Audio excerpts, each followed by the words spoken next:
What a strike that is!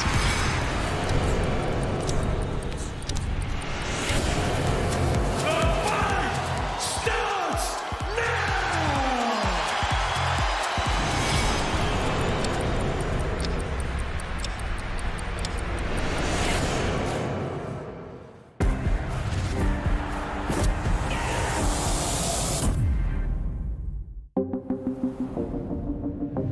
The following programme is recommended for those 16 and over, as it contains sporting violence, possible bad language and flashing imagery. With the catchphrase and all the rest of it, and you know, we've all seen the videos of him in the speedboat circling around Vladimir Klitschko, but he's been in this sport an awfully long time. Yeah. And he's right, Fury just needs to try and keep it on the outside, and Ngannou has to do everything he can to make sure he gets onto the inside. It's really that simple. The big difficulty for Ngannou is you can have all the power, all the dynamite you want. If you can't detonate it, then it doesn't really count for anything. And hitting Fury clean is not the easiest thing in the world to do, although it might be a bit easier now than it used to be, given the style that he employs these days. It's exactly that. Let's see what they're going to look like on the scales. Tyson Fury will be up in a little while. We're going to throw to Thomas Treiber now on the stage, about to introduce some of the fighters.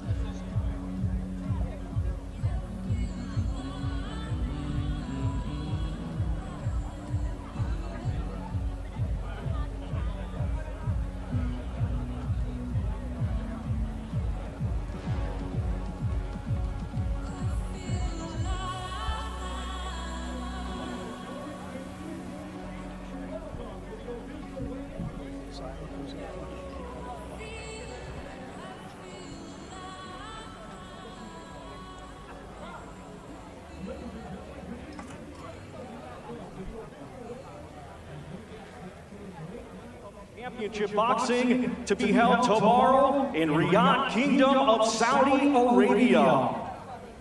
We would like to extend a big thank you to His Royal Highness, the Crown Prince Mohammed bin Salman, and His Excellency, Chairman of the General Entertainment Authority of the Kingdom of Saudi Arabia, Turkey, Al-Sheikh. It is all being brought to you by Sella, Frank Warren on behalf of Queensberry, Bob Arab's Top Rank Incorporated, and Gimmick Promotions.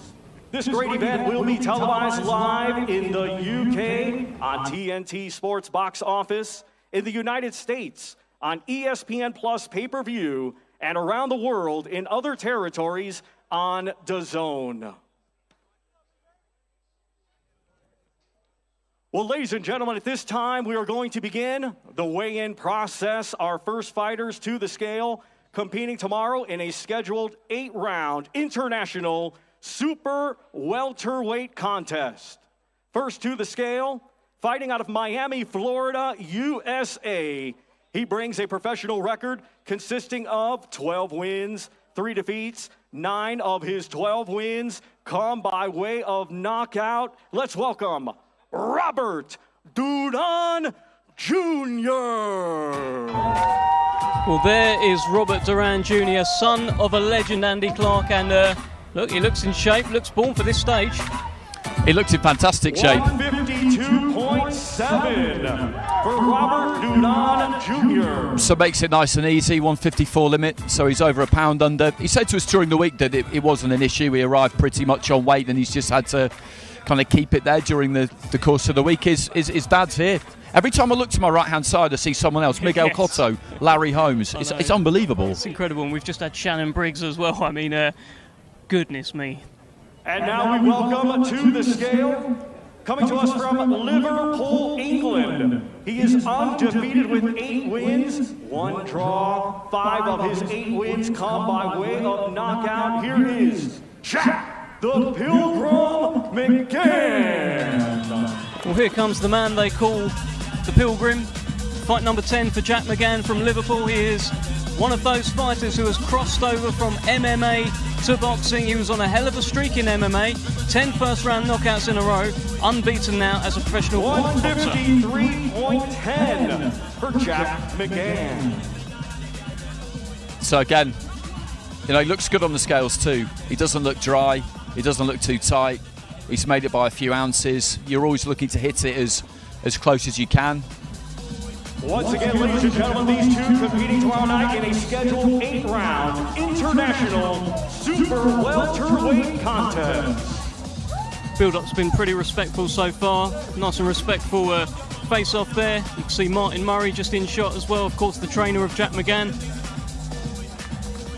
He's a tall, rangy kind of fighter, McGann, isn't he? There's a height difference there between him and Duran. Duran, to me, looks like, and when you see 152.7 on the weight, he looks to me like he could maybe do welterweight. Competing tomorrow in a scheduled 10-round international heavyweight contest.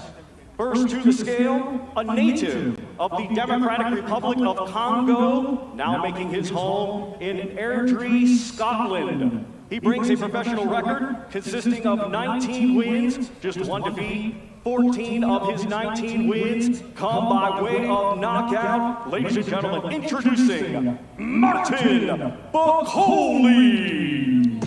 Well, here comes Martin Bakole, closely trailed, of course, by trainer-manager Billy Nelson, a Congolese giant and really a Scottish giant as well. Yeah, absolutely. I mean, you look at the size of him there, he is a significant unit.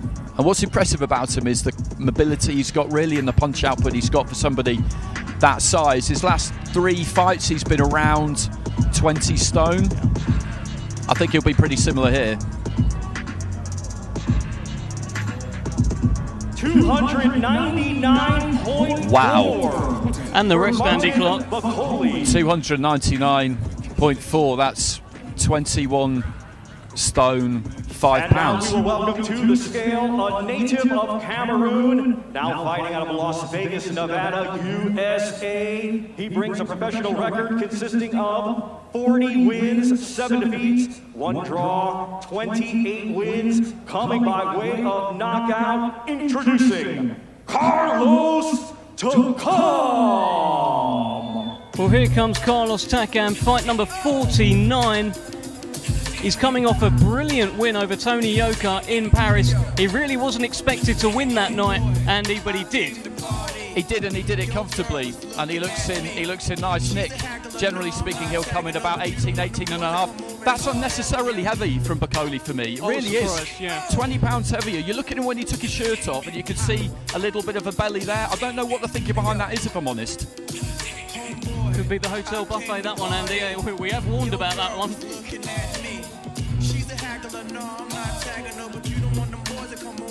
257.1 for Carlos 257, so that's Takam. 18 stone 5. That's pretty much exactly what he was in his last fight, a couple of pounds lighter.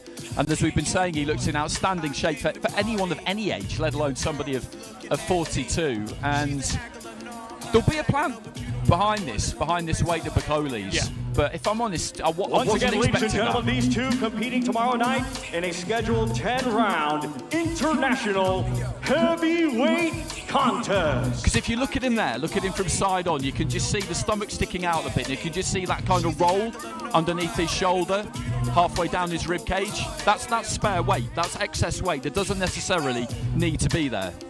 Yeah, it is a surprising weight from Martin Bakole. It is a career high from Martin Bakole. Let's see if it makes him more effective. It could. Our next two combatants to the scale competing tomorrow night in a scheduled 6-round international heavyweight contest. First, we will welcome to the scale, coming to us from Budapest, Hungary.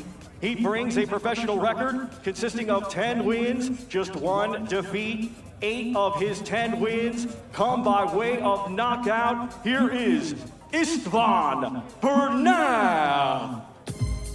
Well, it's fight number 12 for the 34-year-old from Hungary, Istvan Bernal. And Andy Clark, you were looking into this guy earlier this week. He's boxed everyone as an amateur. Yeah, a very extensive international amateur career. I saw him once at the final qualifier for the Rio Olympics out in Venezuela. He lost his first fight over there, but he's been in with a lot of people. He got stopped by Fury a couple of times, actually, in the youths. Stopped by Joe Joyce.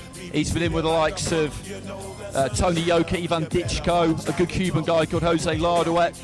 So, you know, a lot of experience there for him, and in good shape by the look of it. Yeah, well, exactly. I mean, he is the man taking on Moses Itauma on Saturday night. 257.1 for Istvan Bernal. So that's 18 stone 5. So that's exactly the same as Takam. He looks good, doesn't he? Yeah, does look in shape. And now we welcome to the scale, coming to us from Chatham, Kent, England. He had a stellar amateur career, and now at just 18 years of age, he is undefeated with 5 wins. 3 of his 5 wins come by way of knockout. Here is Moses Italma. Oh, great roar here for Moses Italma. Fight number 6 for the 18-year-old heavyweight sensation. You can see Frank Warren on the stage. Believes in this young man, believes he can go to the top of the division. Let's see how he looks on the scales.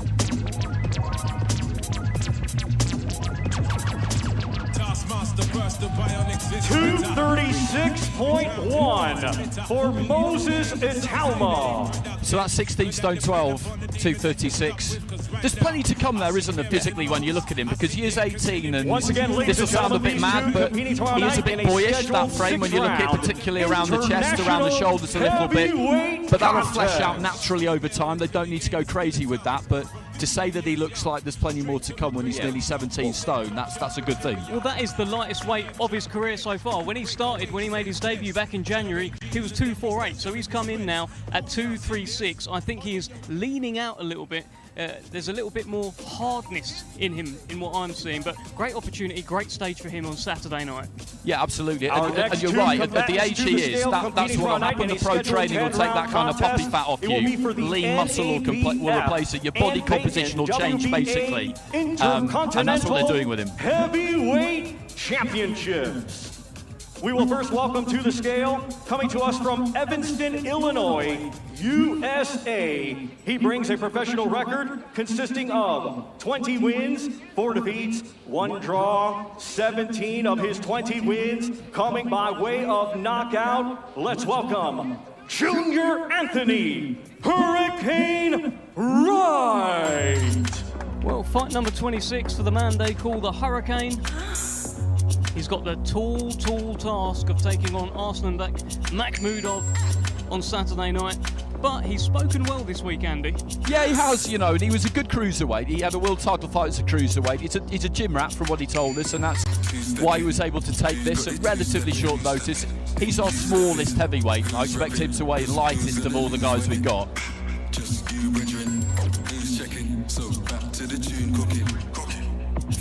229.5 for Junior Anthony Wright. I would make you right. Yeah, so that's 16 stone 5. That's 16 stone 5. 229. But he looks good. He looks nice and solid. He's got no nerves, has he? You know, he knows this is a tall task. He knows he's a realist. And now we welcome he's been around this business a long coming to us time. from Montreal, Quebec, Canada. He is undefeated with 17 wins. 16 of his 17 wins come by way of knockout. He is the reigning and defending NABF heavyweight champion, Arslanbek, the Lion Makhmudov. Well, here comes Arslanbek Makhmudov. A quite terrifying figure, in my opinion. He's 6'5". Apparently, I think he's a bit bigger than that. Cuts quite a foreboding figure around the hotel. He's got 16 knockouts from his 17 wins so far, and he'll be looking to do exactly the same on Saturday night. He's got that kind of beetling brow, hasn't he, where the eyebrows turn up at the corners, which makes him look like he's perpetually frowning, even when he's not.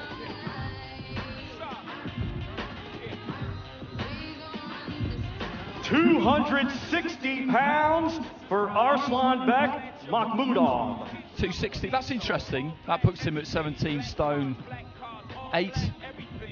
No, 18 stone 8, 18 stone 8, which I think is a bit lighter actually than he's been in recent fights. He's been very consistent with his weights. He's been 260 to 265, but it's a bit lighter than he was last time. But once again, in terms of the percentage, it's nothing really, is it? In a scheduled 10-round contest for the NABF and vacant WBA Intercontinental Heavyweight Championships.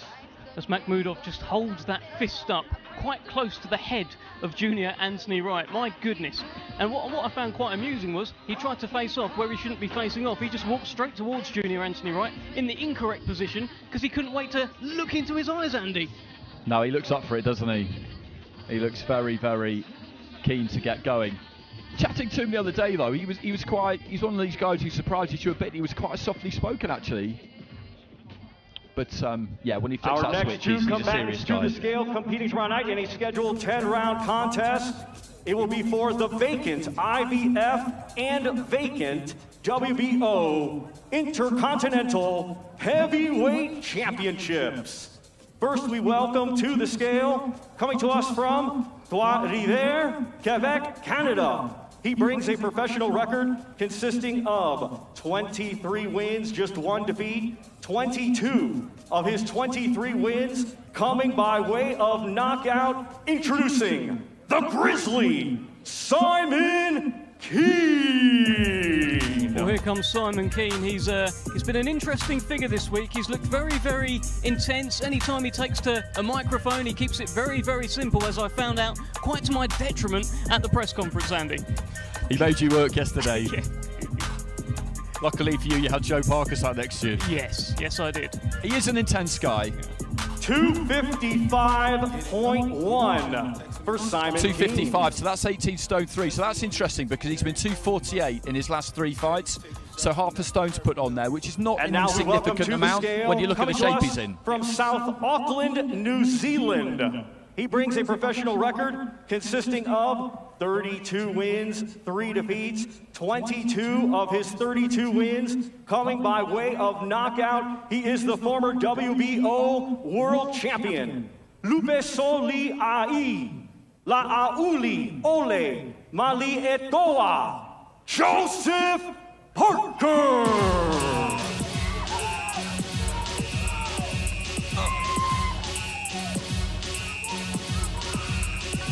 Well, here is the former WBO World Heavyweight Champion Joseph Parker, up there with trainer Andy Lee.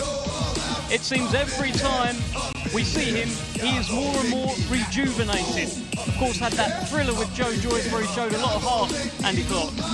Yeah, he absolutely did, and they're a great team, these two. Andy feels the best is yet to come. Joseph thinks the same.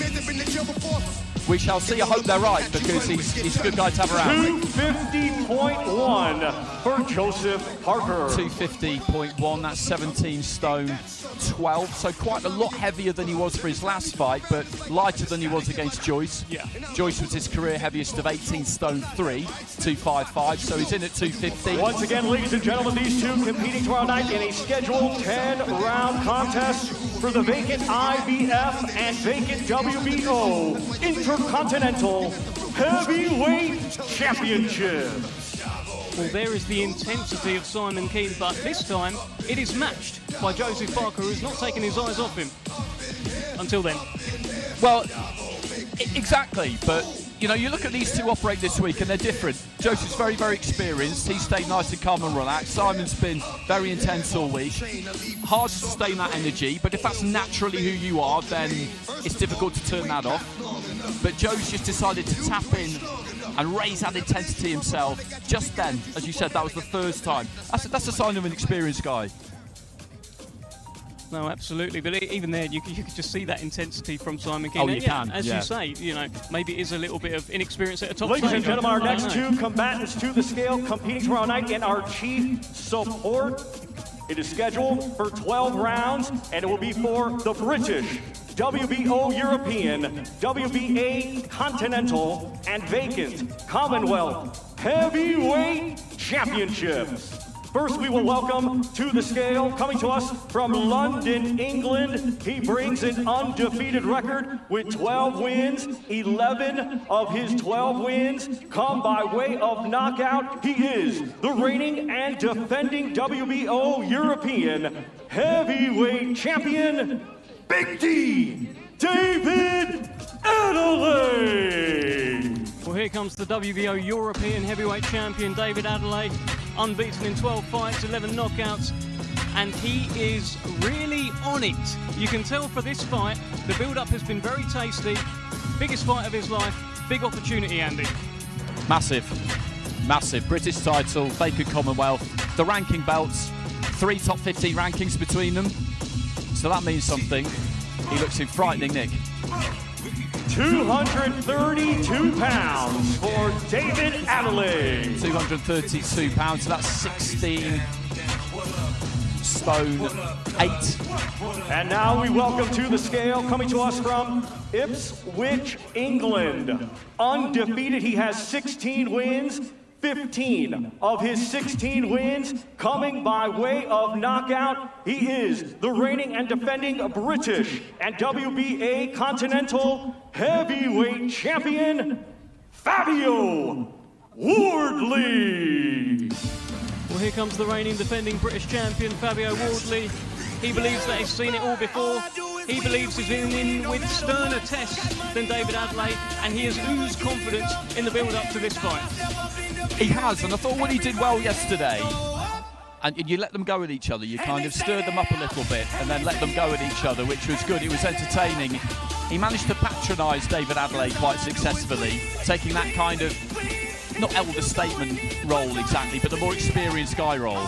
241 pounds for Fabio Wardley. So that's 17 stone 3, so that's a pound lighter than he was last time against Michael Coffey, but he's been very consistent with his weights recently. He's been around about that, basically. That's what we expected, that's what we've got. David's a little bit lighter than last time, but ultimately they're exactly where they've been recently. Well, I believe this is the only... Once again, ladies and gentlemen, this our chief so far. support tomorrow night. 12-round schedule we have for the security British, WBO European, WBA Continental, and vacant Commonwealth Heavyweight Championship.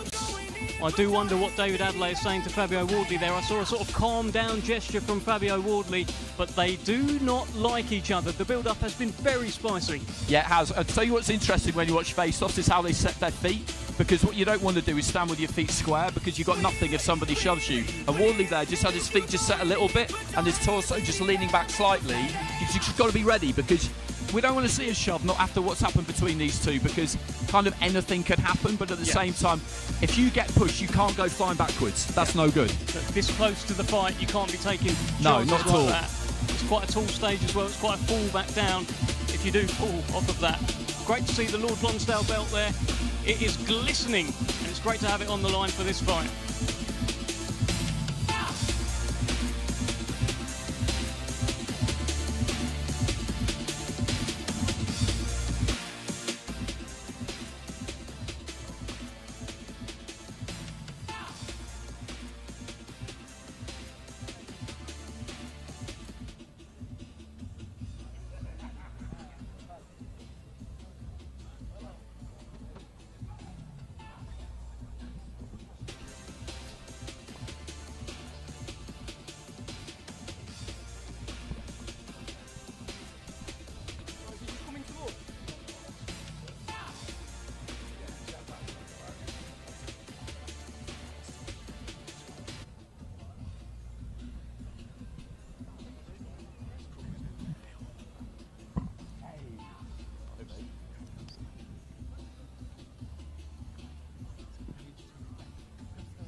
Oh, hello.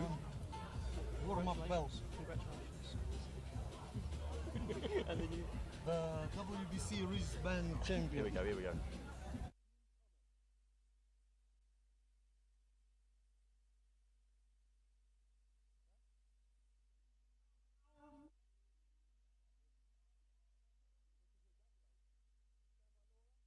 Right, well, a spicy face-off there with Wardley and Adelaide. Can't wait for that one. Delighted to be joined by a man who will be keeping a very close eye on what happens on Saturday night. I see you. Alex Krasik, how are you? Not bad, not bad. Happy to be here with you guys. Tell us how you're feeling about this fight. Look, it's no secret. Your man has a fight lined up. Your man Alexander Usyk has a fight lined up with Tyson Fury. Yep. But Tyson Fury is fighting this monster in Francis Ngannou first. But he's a monster. Look at him.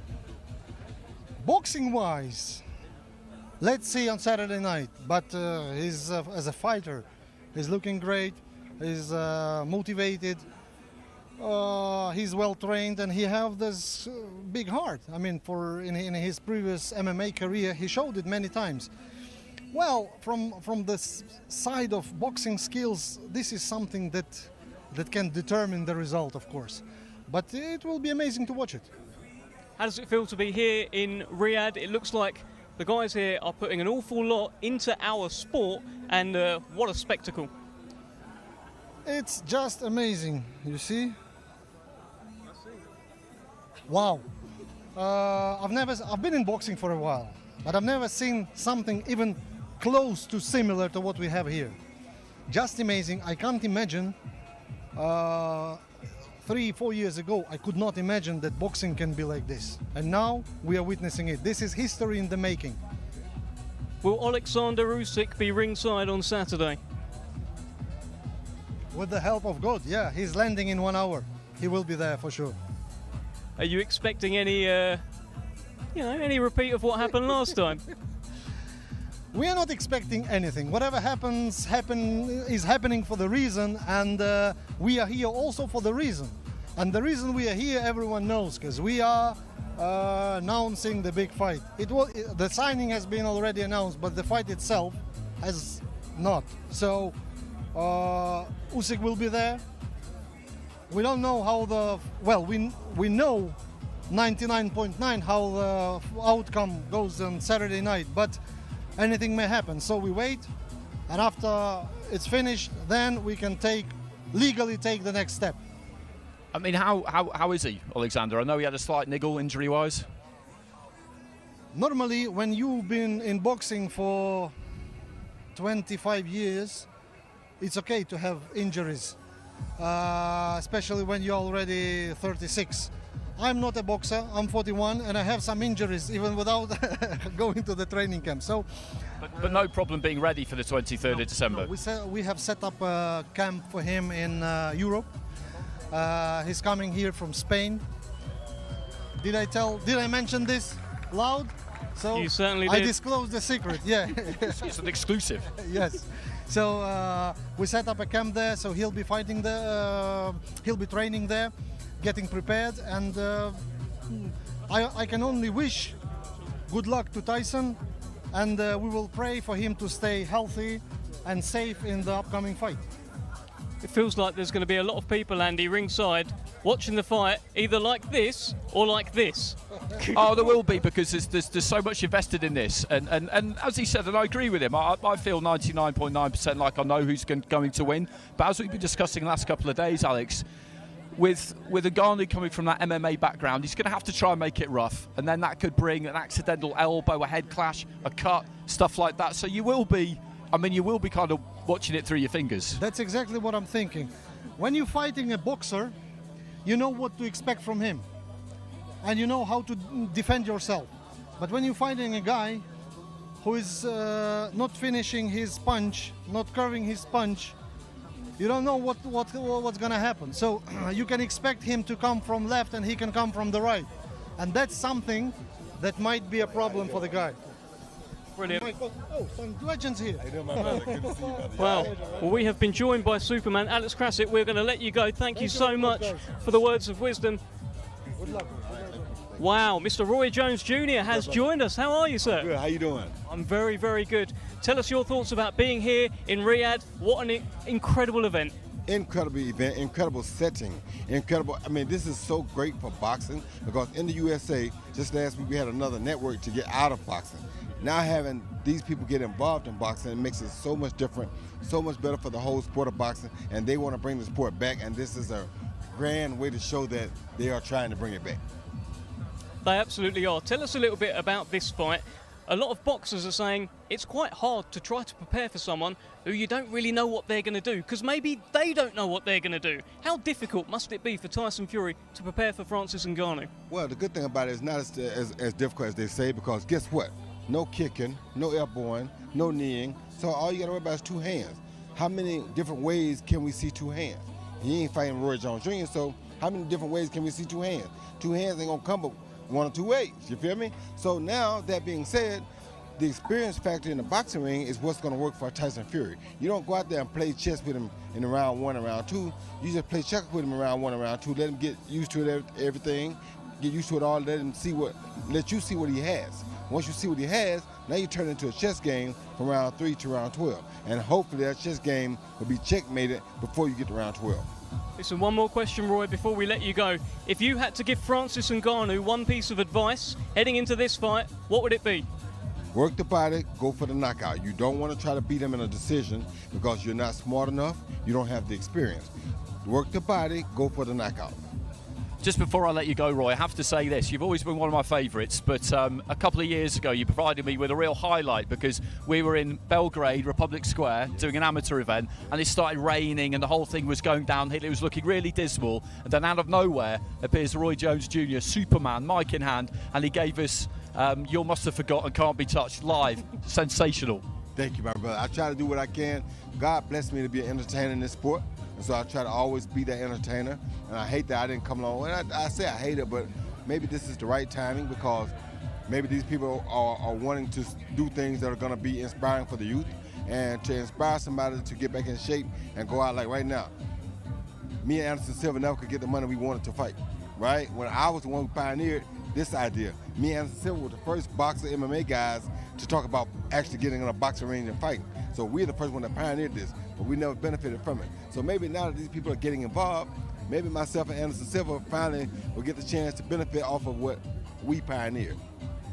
Brilliant, absolutely brilliant talking to you, getting that insight. Thank you so much, Roy Jones Jr. Thank you, guys. Thank you so much. Thanks a lot. Wow, great to see Superman still ready to go. And we're swapping out Superman for a man who is looking to look super, I guess, Yeah, absolutely. on Saturday night. Nicely done. Come on, Big D, David Adelaide, tell us about that weigh-in. What were you saying to him up there? He just came in heavy. Yeah, sillier than I thought. That was all. What did you say to him? The time is now. The talk is not going to matter no more. He said, relax. I said, I'm always relaxed. Look at me. Yeah, man, I live for these sort of moments. Like I said, I'm just a small kid from West London, and I'm chief support on a big show in Saudi Arabia, about 6,000 miles away. It's more humbling than anything else.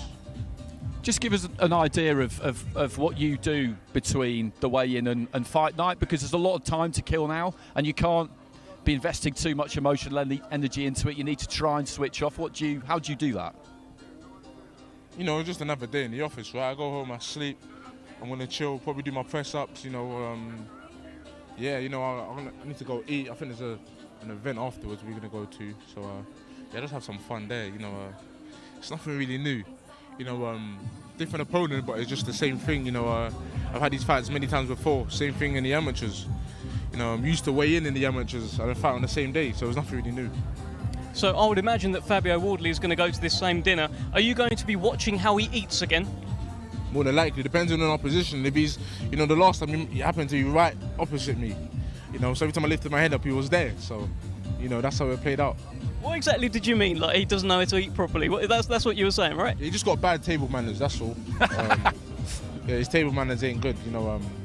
It's pretty bad. You need to have some etiquette. So yeah. No, I love that. I mean, that's an unusual cuss, isn't it? I've not heard that one before. It did amuse me. I didn't really actually pick up on it at the time. And then only when I watched it back, I was like, that's quite a good line, just talking about how he eats. Yeah, it's just what came to my mind at the time, and I noticed that, he was a laughing stock. Me and my coaches were laughing at him, but, I think this is the first time that you've seen each other kind of topless, I guess, that close. What did you make of the shape of him? What did you make of the sort of energy that you felt up there from Fabio Wardley? Didn't really look at him. I didn't really look at his physique and whatnot. That doesn't really bother me. I didn't even worry about his weight. My coaches were like, "Oh, he's silly." As soon as they heard 241 and they looked at their scales and they saw the weight, they were like, "Nah, he's done it all wrong." He's heavy-footed as it is already, and he walks forward all the time. So, being that heavy don't make no sense. Do you think he's going to walk onto one on Saturday night? We'll have to see. Either that or I'll just back him up anyways. So yeah. Brilliant. Speaking to you, David Adelaide. You've got so much more to do tonight. We'll let you crack on, my friend. Best of luck to you. Thank you. You're not gonna. Yeah. I'm just soaking it all up. It's good. It's good. It's incredible, isn't it? The array of champions over there is absolutely mind-blowing. I was saying it. My dad's here, and I'm not. It's crazy. I used to watch all of these fights in my dad's living room when I was a kid. Growing up in a house with my mum and dad. we used to watch all of these guys boxing. So when I walk onto the stage and I'm seeing all their faces, it makes me laugh. You know, it's surreal, isn't it? It is. It is. Life's good. You know, the universe can humble you in many different ways. It's funny. So. Brilliant. Thank you so much, David Adelaide. Cheers. Wow. And now, very shortly, we've got the main event coming up. Well, look. I'll tell you, you know it's a big event when you've got Michael Buffer in town coming to announce this, and he's still ready to go, isn't he, Michael Buffer? Goodness me. Always. He looks absolutely immaculate as always. You know, he comes out for the main event. You've got the dignitaries up on stage there, Frank Warren, Todd DeBuff. Frank's cut a very casual, relaxed figure this week, hasn't he? Just striding around, him and Bob Arum like a couple of boxing dons that they absolutely are. I love that moment on Tuesday where we kind of introduced them in at the grand arrivals, and you've got these two Hall of Famers just taking it nice and slow, walking up to the stage, knowing where they are, knowing what this is, but knowing that even for them, this is something different. Good evening and welcome to a part of the official beginning of Riyadh season. As Hall of Fame promoter Mr. Frank Warren for Queensberry Promotions, along with Hall of Fame promoter Mr. Bob Arum for Top Rank Boxing, proudly presents, in association with Stella and Gimmick, the baddest man on the planet, for the baddest, a WBC special event, 10 rounds of boxing in the heavyweight division, broadcast live by TNT Sports Box Office to the United Kingdom and Ireland, ESPN Plus pay-per-view in the United States, and on DAZN live around other parts of the world. Well, ladies and gentlemen, this premier event is in the all-new spectacular Kingdom Arena, Boulevard City, Riyadh, the Kingdom of Saudi Arabia. And special thanks to the Royal Highness the Crown Prince Mohammed bin Salman and His Excellency Chairman, General Entertainment Authority of the Kingdom of Saudi Arabia, Turkey al-Sheikh. So now, ladies and gentlemen, let's bring the fighters to the stage and then to the scales. Coming up first, with a combat sports record of 20 fights, 17 victories, including 12 big wins by knockout, living, training, and fighting out of Las Vegas, Nevada, USA. Fighting for and representing his native Cameroon, he's the former UFC World Heavyweight Champion, the man known as the Predator. He is Francis Ngannou! Well, here comes the Predator. Great ovation here for Francis Ngannou. The 37-year-old Israel Adesanya following closely behind as well, a UFC superstar. What a moment in the life for Ngannou. His opponent. He has a professional boxing record of 34 fights, 33 victories with 1 draw, 24 of those victories by knockout.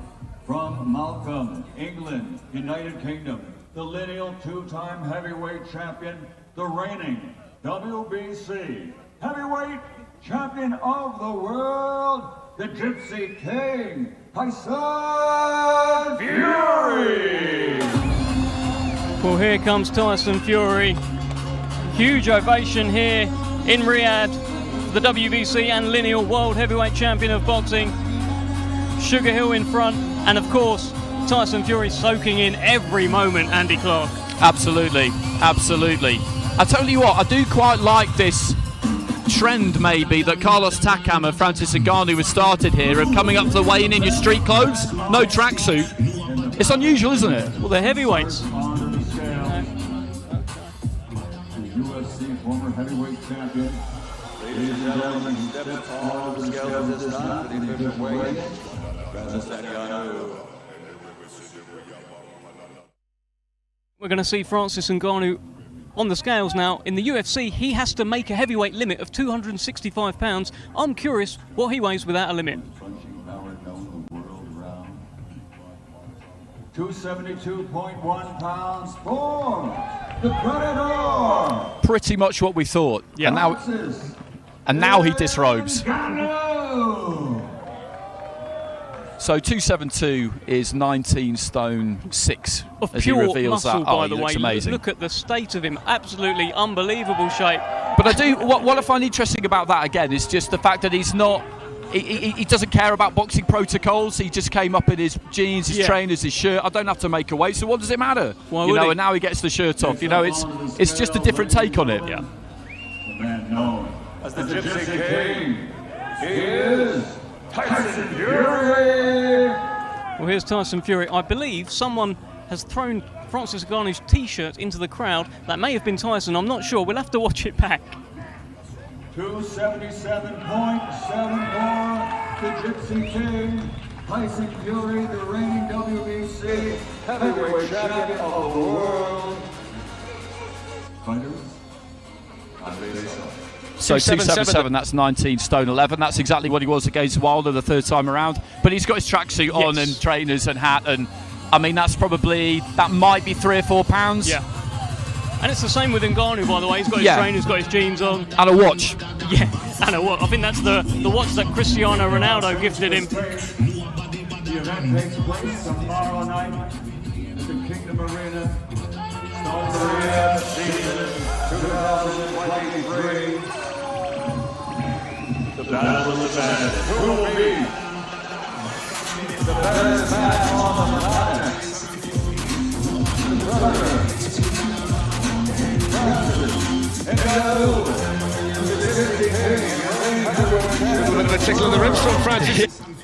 I find this quite interesting, you know, because it is playful to an extent, but it's also not, because Fury was just trying to lean into him there and just get on his toes and almost kind of bear his weight down on him, and Ngannou wasn't having any of it. And that's what Tyson Fury did yesterday, tried to sort of stick the head in a little bit, but Ngannou went right back at him. And that's what you'd expect, because these are two champions. Ngannou is not somebody who is going to be second fiddle to anyone, who's going to be intimidated by anyone. The idea that that could happen to him is absolutely laughable, I'm sure. Yeah, I'm sure you can see the Riyadh Championship belt there in the middle as well. And the winner will walk away with that and walk away with the title of the baddest man on the planet. Will it be Tyson Fury? Will it be Francis Ngannou? We are now just hours away from finding out the answer to that question. We are indeed. We are indeed. A few poses here for photos. A few people getting in. So 19 stone 6 Ngannou, 19 stone 11 Fury, both clothed, but the difference will be the same essentially. So there's nothing in it at all, is there really? Nothing in it at all. And I'm pretty sure I know what Frank Warren would have been saying up there when those heads were going in. He would have been saying exactly what he was saying yesterday, and what he was saying yesterday was, no, don't get cut. So no one wants to see this fight, for whatever reason, get scrapped for any ugly antics at the weigh-in. I think they kept it within reason there, Andy. Yeah, these two guys are far too experienced for that. They know how much has been put into this, and nobody wants to train all camp and get to the end of it, and then because of a moment of madness at a weigh-in, not fight and not get paid. Climb back to the very top of the tree, fighting the lineal heavyweight champ, Tyson Fury. How does it feel? Feels great. You know what they say? To make a big step, you have to step back. So I step back and I make a big step very high. The highest of the high. The highest that he has ever been made. So I'm very excited, and it's going down tomorrow night. Everything been good. Everything been good. Training camp, everything went well, and we're about to give the show to the people. It is no secret that you have the hardest punch ever recorded. Your overhand right. Now, Tyson Fury's been down 6 times in his career, 5 times to that overhand right. That must give you a lot of confidence. If that overhand right touch him, he'll go down, because he hasn't been knocked down by those people who are the hardest punchers on the world. They don't have that record. Now you've brought in a legend, right, Tyson? We've heard from Carlos Takam. He's given you high praise, says you've never trained this hard. Mike also said, listen, you're flattening people in sparring. How good has the preparation been for this fight? Well, the preparation been very good, and it was very important to have somebody like Mike next to me. It's very inspiring, you know, to see how. In fact, I was still going on YouTube and watch some of his training video, and it was tough. But we make it all the way here, right? Yeah, we will saw some few days, not every day, Mike. But In the new! At least, listen, John Fury is on the stage, thank God, otherwise we might have a problem. But now, Francis, how does it go down? I think people are saying that you've got to start fast, got to start early. I think we're going to take the time to fill out the pace. I think we're going to take a couple minutes at the beginning, but I think this fight will end very quick. There's some mind games, there was some tickling of the ribs and the abs. Is this just mind games? Does that get in your head at all? Because Tyson Fury is the master of it. No. I have been in the game so long, and I have played this game so long with so many people that play mind games, and this can get to me. I think it's just a part of the game now. I consider it as a part of the game. It's not nothing personal. And then when we get in the octagon tomorrow, it's a fight time. When it comes to fight time, we're gonna fight. That's it. No doubt. Francis, I'll let you go. Pleasure. Enjoy. Good luck. Now, I think we are going to be joined by Tyson Fury, the main man. We'll be heading over this way in just a moment. Here he comes. He's on his way. Now, Tyson, join us here. The man is here, the champ. Talk to me. Mike, I think you're the first person ever to call Francis Ngannou fat and small. Talk me through that. You still believe that now you've seen him on the scale? Yeah, I think he's a big fat sausage, and I'm knocking his back out. That's the game plan, right? You're not looking to make this long.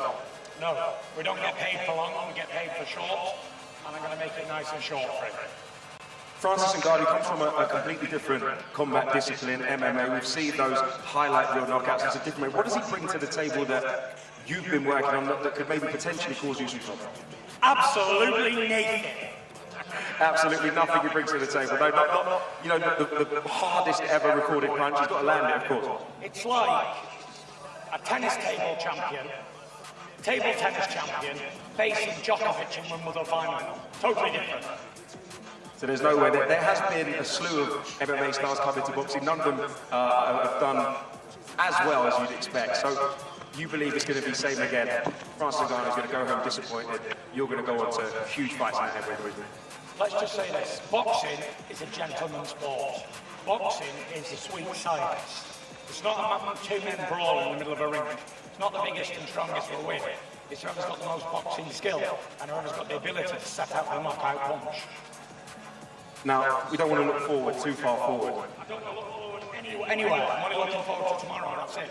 We're not talking about any other prick in this world. We're talking about Francis Ngannou tomorrow night, and I'm going to knock a motherfucker out, and then I'm going to take a week off. I don't want to hear from any of you guys about boxing. Let me have some time with my family, and then I'll come and take on my little guy. We apologise for the language used for those viewers out there. Tyson? I need to apologise if there's anybody out there who don't like my language. Get the fuck out that door! I apologise again on behalf of Tyson. I think we're going to let you go, brother. Good luck. Enjoy. You know what, I just don't know what Tyson Fury, look, well, one thing's clear, he is very, very focused on Francis Ngannou tomorrow. He doesn't want to be drawn into any conversations about Alexander Usyk. He knows he can't take his eye off the ball, Andy. No, he can't, and he'll be aware of what an unusual situation this is to have a fight scheduled. As you asked Ricky Hatton, it's not par for the course. It's tempting fate. You know, you are tempting the gods into punishing you for hubris in these kinds of situations. So he has to get the job done. He has to get it done as cleanly and therefore as quickly as he can. Because whatever we say about Ngannou and his lack of boxing experience and how hard it is to land on Fury, and all of those things are true, and he's an athlete, and he's very strong, and he's very physical, and he can make things awkward for you, and he does present certain dangers to your physical well-being, shall we say. I don't think he presents a threat in terms of beating Tyson Fury, but he is capable of jeopardising that fight on the 23rd by some other means. I'm not saying intentional or by any foul means, but an elbow head, whatever it is, you know, he's got to take care of business. Andy, thank you so much for your insight. We've now got a gala dinner to head over to, where we're going to be back on your screens, live streaming and having a chat with so many more people. Thank you for joining us for the weigh-in here today. Wow, we are hours away now from finding out who the baddest man on the planet is.